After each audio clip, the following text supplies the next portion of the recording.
విద్యాలయాల్లో అనేక అక్రమాలు జరిగాయని ఆరోపించారు విద్యార్థి జేఏసీ రాష్ట్ర నాయకులు కృష్ణ యాదవ్. యూనివర్సిటీల నిధులు దుర్వినియోగమయ్యాయన్నారు. ఆ సమయంలో ఎలాంటి అర్హతలు లేకున్నా ఒకే సామాజిక వర్గానికి చెందిన వారిని వీసీలుగా నియమించారని ధ్వజమెత్తారు.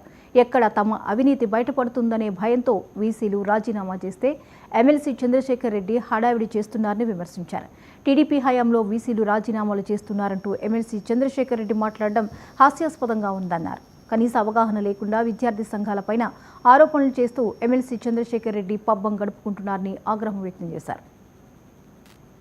ఎక్కడైనా వీసీలు రాజీనామా చేస్తారా అని చంద్రశేఖర్ రెడ్డిని అడుగుతా ఉన్నా. నువ్వు ఏదో 2 క్లిప్పింగులు చూపించావు.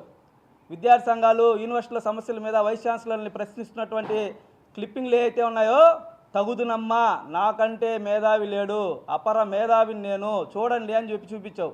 వాళ్ళ సమస్యల మీద వాళ్ళు ప్రశ్నిస్తే విద్యార్థి సంఘాలు ప్రశ్నించినటువంటి ఆ యొక్క క్లిప్పింగ్లను చూపించి ఉపకులపతుల్ని బలవంతంగా తెలుగుదేశం పార్టీ నాయకులు రాజీనామాలు చేయించాలని చెప్పేసి చంద్రశేఖర్ రెడ్డి గారు చెప్పడం జరిగింది. నేను అడుగుతా ఉన్న చంద్రశేఖర్ రెడ్డి గారిని, 2019లో మీరు అధికారంలోకి వచ్చిన తర్వాత ఆనాటి తెలుగుదేశం ప్రభుత్వంలో అన్ని విశ్వవిద్యాలయాల్లో పనిచేసినటువంటి వీసీల్ని మీ ప్రభుత్వంలో కొనసాగారా అని చెప్పి నేను అడుగుతా ఉన్నా.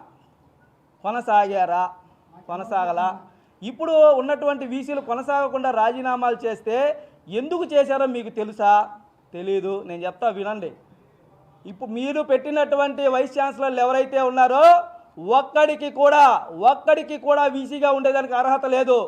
మీ యొక్క ఎంపీల బంధువులను, మీ యొక్క పార్టీలో ఉన్నటువంటి సీనియర్ నాయకుల బంధువులను, ఒకే సామాజిక వర్గానికి చెందినటువంటి వ్యక్తులను మీరు యూనివర్సిటీలో ఉపకులపతులుగా పెట్టి మీరు ఇష్టారాజ్యంగా విశ్వవిద్యాలయాల్ని వైఎస్ఆర్సీపీ అడ్డాలుగా మార్చి అక్కడ విశ్వవిద్యాలయాల్లో తరగతుల కన్నా కూడా మీ రాజకీయ తరగతులే, మీ రాజకీయ పార్టీల మీటింగ్లే ఎక్కువ జరిగినటువంటి సందర్భాలు ఉన్నాయా లేదా చంద్రశేఖర్ రెడ్డి గారు అని అడుగుతా ఉన్నా.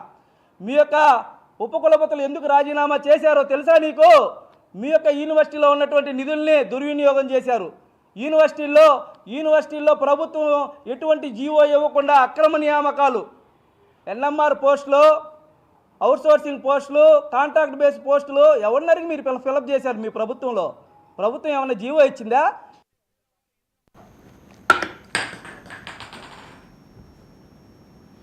జగిత్యాల ఆర్డీఓ కార్యాలయంలో ఐటీ అధికారులు తనిఖీలు నిర్వహించారు. దాదాపు